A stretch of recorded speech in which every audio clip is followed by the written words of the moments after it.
Hi y'all, this is a little tutorial for how to carry your main color across when you're using your contrast color. And mainly it's to catch it as you work it across so that it doesn't have loops that will look funny and or catch on things.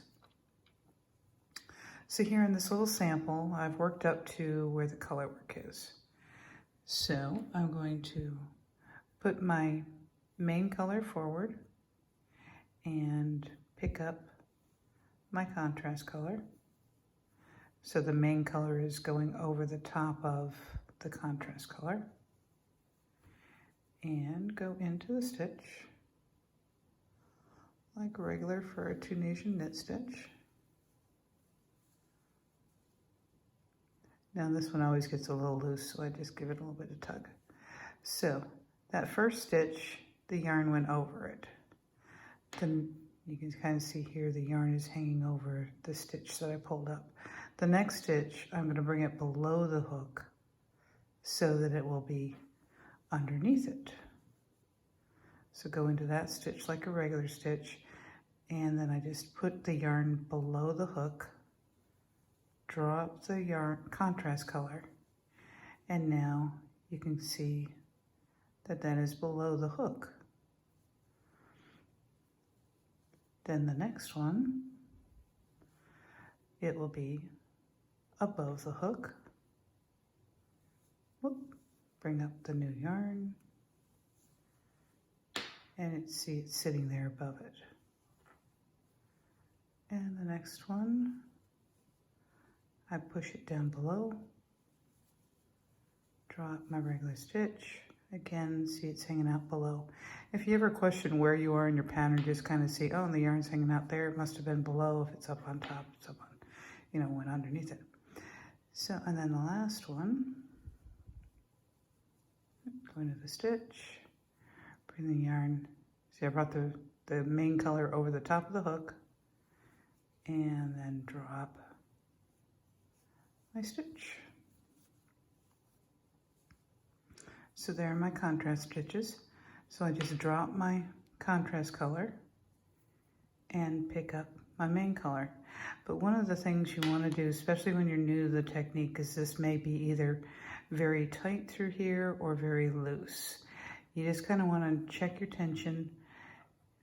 If there's any obvious bubbles in it, pull them out. If not, I always give it a little bit of a stretch to make sure that it's not too tight.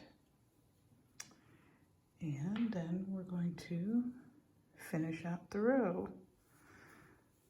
There's 1, 2,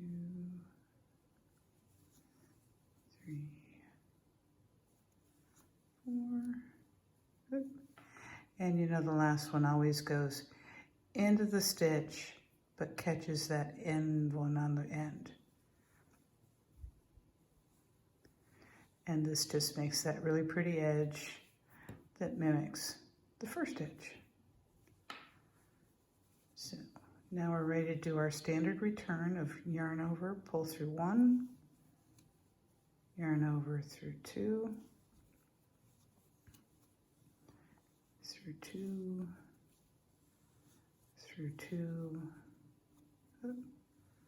through 2.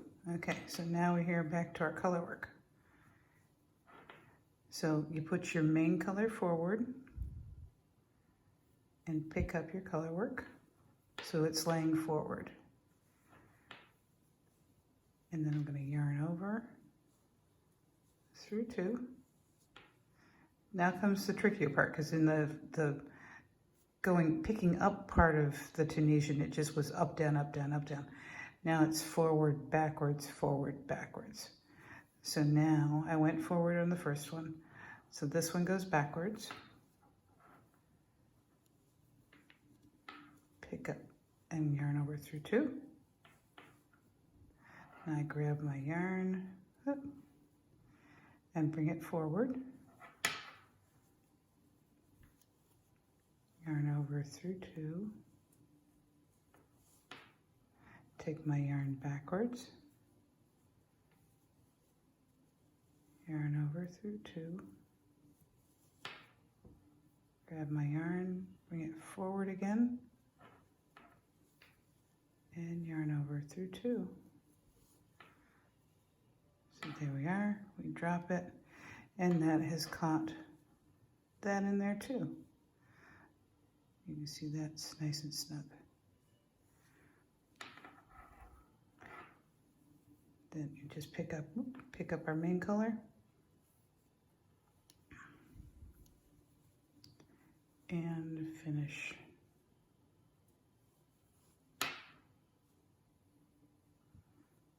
Finish the row.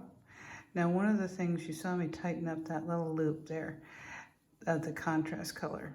I did that just because it was a little bit in the way, but also I wanted this loop to get a little bit smaller. You want it to kind of, after you do a couple, you'll see the size of these loops. That last one will always kind of stretch out a little bit just because he's the last one. So you just kind of snug them up, but you don't want to snug it up too much because you have to keep this spacing the same. So that's why I kind of tugged on them there. And finished. So there we have the color work.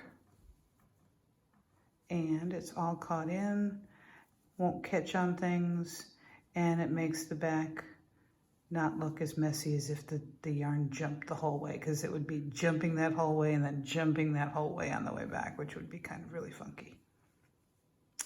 So that's how you do color work.